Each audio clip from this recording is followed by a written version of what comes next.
Hi and welcome to Distilling in Australia. My name is Nick and this is episode number 20, the cost of equipment. Now, in my last video, number 19, where I showed you the equipment now all set up, I did promise you that I'd go through all the costings, and I will do that.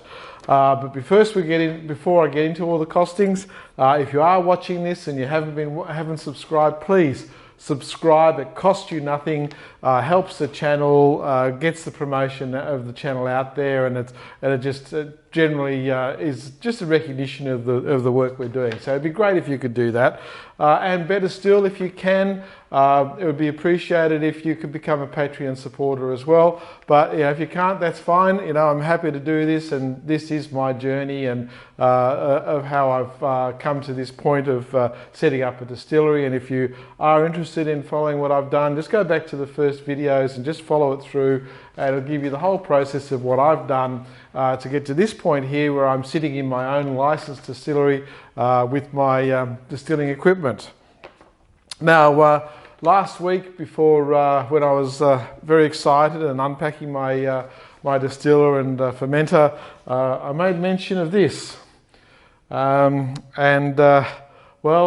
I was wrong, and I'm happy to admit I'm wrong, because I've never made myself out to be any distilling guru. So I'm learning as I'm going along, and I thought this might have been a heater of some description, but actually it's known as a carbonation stone. So that's what it is, and it's for beer, brewing beer. It goes into the fermenter, and you can carbonate your beer by injecting CO2 through this. This part here is porous, so it lets the CO2 into the fermenter, and it actually inserts into here. But at the moment, what I've done is that I have now got my test port here. So the test port means that I can drain out here and get my see how my fermentation is going without having to open the lid up and get into it. So yes, so that's what it's for. It's a carbonation stone. So there you go. Now, before I get into it, as always, here is 5 seconds of your life that you'll never get back.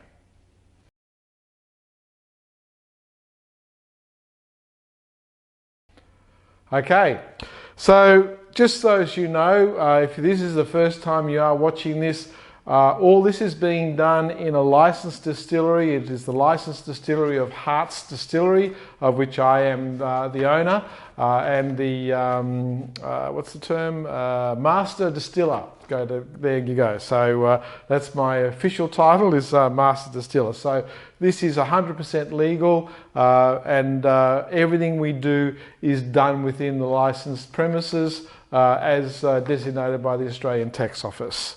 So that's just something that you should be aware of. Just if you're thinking that maybe you just go ahead and do this and you'll be right, well, no, there are a process you need to go through. Now, I will go through all the costings, but rather than detailing where I got all this from, I'm just going to post it in the links below. So if you go into the details under here, I'll have information for the fermenter and the still and the pump. So they're the three bits of equipment I'm going to go through today, and how much they've cost me, and a breakdown of the costs associated with bringing them into the country, so as you don't make the same mistakes as I've made. That's why I'm doing it. I'm just doing a video diary of my journey into distilling. And is it going to work? Who knows? I don't know yet, but at this point in time, everything seems to be going well. Now, another thing I want to do is, since the last video, what I have done is I've actually built some platforms for the fermenter and the distiller. So as you can see, the fermenter is sitting on this platform here, which means that I can roll it around, and also with the that fermenter, and also with the still that's sitting on casters as well, so I can move that around. That's very important, because when these are full, this weighs about 150 kilos on its own. Add another 150 kilos, you're talking 350, 400 kilos, anywhere around there for that. And this one here is going to weigh sort of up around about the 300 kilos when it's all set up. So these casters, the still has a weight capability of 500 kilograms, and the fermenter has a weight capability of 750 kilograms. So yeah, I've made sure the wheels are heavy duty enough to carry the weight of what these are going to be when they're full. So yeah, all I did was got some 12mm ply, cut it up into 700 by 700 mil squares, glued them together and screwed them together to make them a 36 mil thick platform, and then I put 5 casters on each still. So there's one in each corner and one in the middle. So that's to take the load of those. So I'm really happy with those. It's turned out really well. Not quite finished yet. I've got to bolt the fermenter down onto this platform, but I'm not ready to do that because I just want to sand the edges and take some rough edges off it. But that's just so as I can move them around whilst I've got them in here, and I can take them over and dump waste and all that sort of stuff. Also, just so as you know, the pump is not here and the control box is not here because they're currently with the electrician, as comments were rightly made. Even though the electronics looked great in the control box, it still has to be tested and made sure that it's okay for Australian conditions and standards. So that's being done at the moment. So, you know, safety, safety, safety all the time, okay? You know, I'm doing this from my garage, and the last thing I want is for anything to go wrong and something to happen to the house. So that's just something that is being done. So they're not here at the moment. I've got all my parts for the Fermenter and Still down here, and I'll show you those. There you go. So I've pulled it all apart, so that's ready for cleaning. So I will do a 551 for all the copper on the right, and just clean all the stainless on the left. Okay, so here we go. This is the costings. Now I'm going to start with the transfer pump, although it's not here. I did show it to you last week. And I'll just go through the cost of what that has cost me. So the pump on its own, with it had some adapters that I had to get, and the hose and clamps and those sorts of things, all came to $1,076 US, which is about 1474 Australian dollars. The transport was $100 US. Now that's the transport within China and from China to the Brisbane port, and that goes the same with all these figures. That's the designation. Once it hits the Australian port, then you have other fees, which I'll run through now. So that was 137 Australian dollars for the Chinese shipping. The freight forwarder that I used charged me $148.50. GST and other duties was $349. And the destination port fees, GST, that sort of stuff was another $427. So all up, the transfer pump ended up costing me $2,536.75. Please don't tell my wife. Thank you. All right, fermenter. This beast. This is actually the most expensive bit of equipment that I bought. As you can see, it's a double skinned, it's very, very solid, it's a professional grade fermenter, and I'm really happy with it.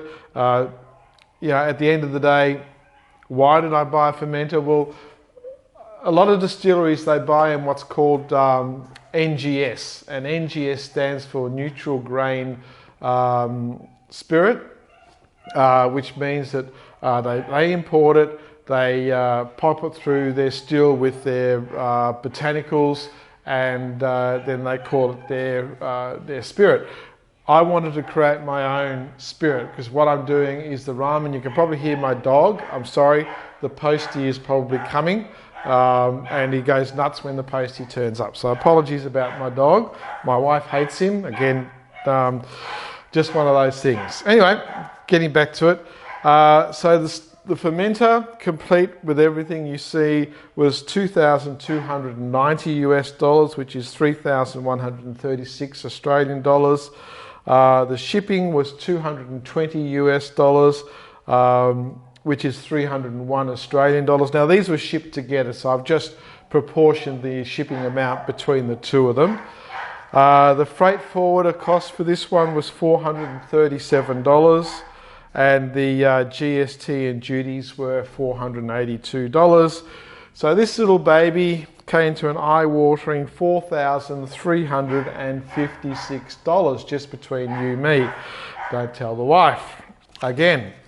Okay, now the still. Now obviously it's in bits, but it has everything with it. So the still cost me $1,160 US, which is 1,589 Australian dollars.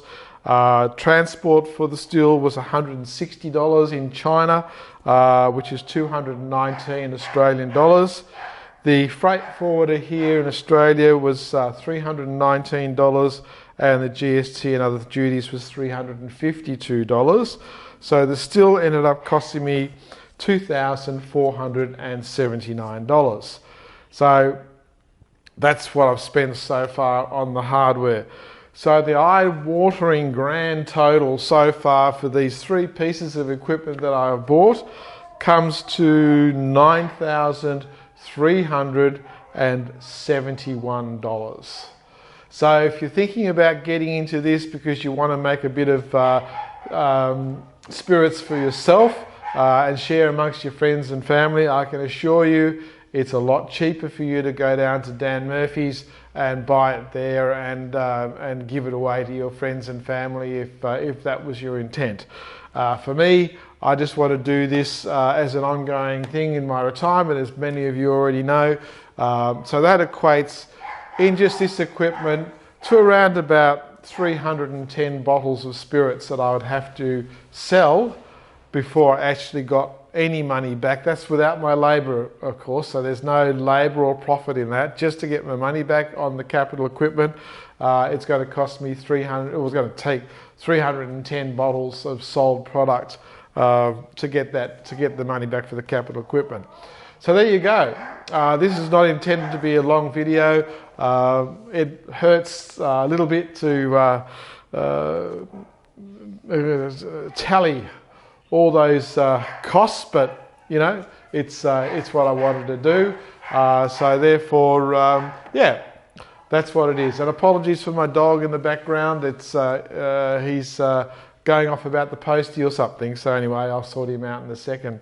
So yeah, that's all I wanted to say today. The next video you'll see I'll have this set up. I'm going to do a neutral spirit sugar wash here.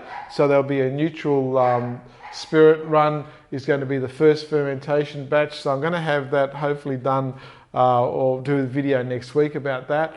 I'm sourcing some great yeasts, and that's a bit of a secret to success here. And then we'll do a big clean of this. I'm not going to show a video of cleaning all this stuff. I mean, it's just, you got to clean it out. You do a couple of runs. Whether I do a vinegar run or not, I'm not sure. I'll just see how it looks when I've cleaned it all out and get it ready. And when all that's done, then I'll go through the first batch of neutral, which will be a neutral sugar. And then probably the week after that, we'll run it through the still. So still probably a couple of weeks away before we actually do our first still run, but hopefully by the end of August or the beginning of September, we'll see the first run. And that's where it gets a bit exciting and a bit of fun. So I'm looking forward to that. Anyway, that's all from me. Stay safe, stay legal, enjoy whatever it is that you're doing, and ciao for now. Distilling alcohol is illegal in Australia unless you hold the appropriate licenses and permits. I am not a lawyer, and the contents of this video are not intended to be legal advice. Do not rely on any information contained in this video, and seek your own legal professional advice before making any decisions. Be aware, the Australian Tax Office and the local law enforcement agencies will be taking interest in this channel due to its content. Please keep this in mind before posting any comments. Any comments posted are the opinion of the person posting and not of this channel. Let's get started.